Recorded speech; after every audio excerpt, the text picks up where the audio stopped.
Bueno, muy buenos días, profesor. Mi grupo está conformado por Einer Camilo Varela y mi persona Brian Guerrero. Entonces, para el primer punto lo que hicimos fue definir un vector de tiempo que iba a comprender dos periodos hacia la izquierda y dos periodos hacia la derecha respecto al eje Y. Luego lo que hicimos fue definir en paramétrico tanto el periodo como el valor de A en sus propias unidades. Se definió entonces la función para los tres periodos que se abarcaron eh, y se obtuvo pues esta función en un solo periodo. Entonces podemos ver el primer intervalo y el segundo intervalo. Luego lo que hicimos fue agrupar esos tres periodos en una sola función que pues iba a comprender los tres periodos. Para cada periodo hubo necesidad de hacer un vector de tiempo propio que estaba pues también desplazado. Cuando se sumaron los tres vectores se obtuvo esta función en la que podemos observar los tres periodos con claridad. Lo siguiente que se hizo fue invertir la función para ver si presentaba simetría respecto al eje Y y se comportaba como una función par. Como vemos que no, entonces se sabe que es una función no par. Y además, observando la simetría respecto al origen, observamos que tampoco es una función impar. De esta forma ya sabemos que estamos buscando tres coeficientes, tanto a sub 0 como b sub k y c sub k. Podemos ver por esta gráfica que su valor medio no está en el origen, en 0. Entonces podemos deducir que también va a tener un valor a sub 0 diferente de 0. Aquí lo que hicimos fue definir en simbólico los dos intervalos, dos ecuaciones cosenos y senos, y luego realizar los productos entre ellos, tanto para B sub K como para C sub K. Y luego lo que se hizo fue calcular el coeficiente de A, el coeficiente de B y el coeficiente de C en sus integrales. Y finalmente se multiplicó en el caso de A sub 0 por el inverso del periodo, en el caso de B sub K por dos veces el inverso del periodo y en el caso de C sub K también por dos veces el inverso del periodo. Cuando se resuelve, pues obtenemos estas ecuaciones en paramétrico, que pues fueron para nuestra función. Seguido de eso, lo que hicimos fue definir entonces en periodos, en vectores de tiempo, estas funciones. Primero para un periodo de 1 y para un periodo, para una A de 1, que pues conservamos el mismo valor para observar la semejanza con mayor facilidad. Y lo que hicimos fue para cada valor de K, en este caso desde 1 hasta 5, realizar el reemplace de las ecuaciones. Y luego para un segundo periodo de 3 y a sub 3, y a 3, perdón. Y se realizó entonces la impresión de las gráficas. Para el primer caso obtuvimos este valor de la solución para pues diferentes valores de K, en el que podemos observar que el valor medio, en el caso de la primera función, se encuentra en 0,95,8, menos 0,95,8, que fue el valor de A sub 0 que se calculó en el punto anterior. Y lo mismo para la segunda ecuación, la segunda función, perdón. Observamos también que el valor 0 corresponde al valor de A sub 0 que pues se calculó.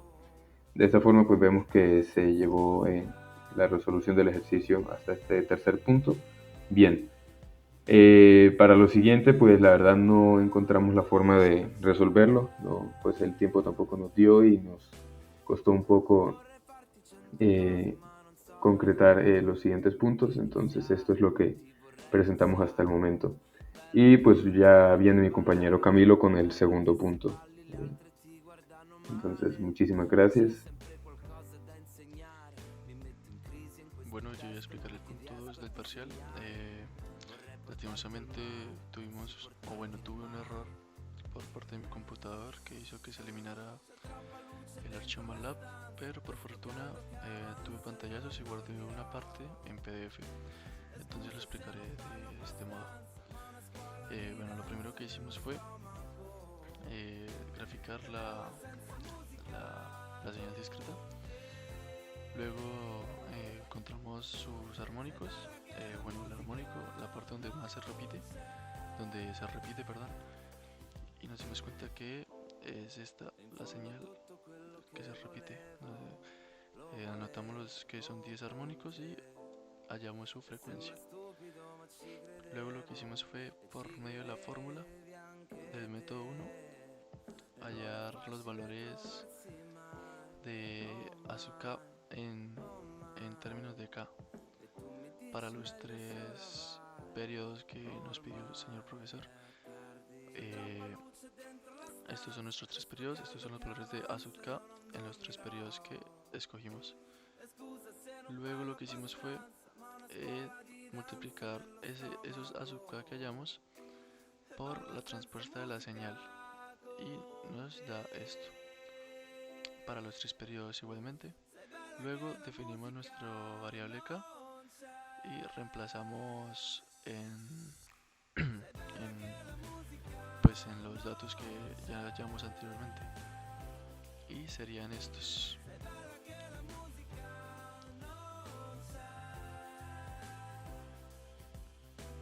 Como vemos, nos dan igual 3 quintos, 3 quintos, 33 cuarentavos, 33 cuarentavos, y así vemos que nos da igual. Ahora voy a pasar a explicar la otra parte. Antes que se me olvide, aquí está la gráfica circular de esta señal. Ahora, eso es todo lo que acabo de explicar, y voy a pasar a explicar el método 2, que es bastante parecido. Lo único que cambia es que ya no usamos la misma fórmula, sino usamos esta, que es muy parecida, y dejamos todo expresado en términos de n. Ahora creamos una matriz teniendo la misma fórmula, pero esta vez con n conjugado, y le damos valores a n.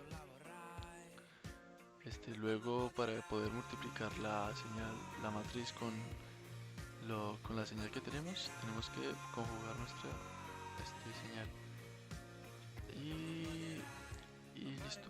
Simplemente es hacerlo, y reemplazar los valores de n en estos datos que nos dieron, y nos van a dar estos datos, que como ven son iguales, excepto el dato número 1, que por razones que no conocimos no supimos por qué nos da diferente a los demás. Luego, en el tercer punto del punto 2, nos piden aplicar tres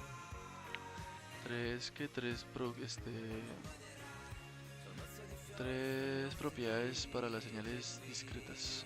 Entonces lo que hicimos un subplot y graficamos la señal normal, y le aplicamos 4 propiedades como lo pide en el parcial, que son propiedad de la conjugación, propiedad time reversal, propiedad de la multiplicación y propiedad de el first difference.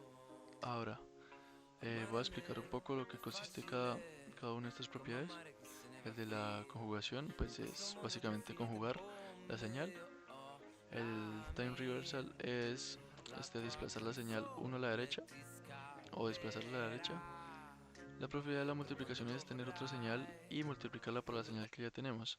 Y por último, la de first difference es restar la señal que tenemos por la misma señal, pero desplazada 1 a la derecha. Ahora, en el cuarto punto nos piden, sí lo voy a explicar con MATLAB, que agreguemos perdón, se me olvidaba.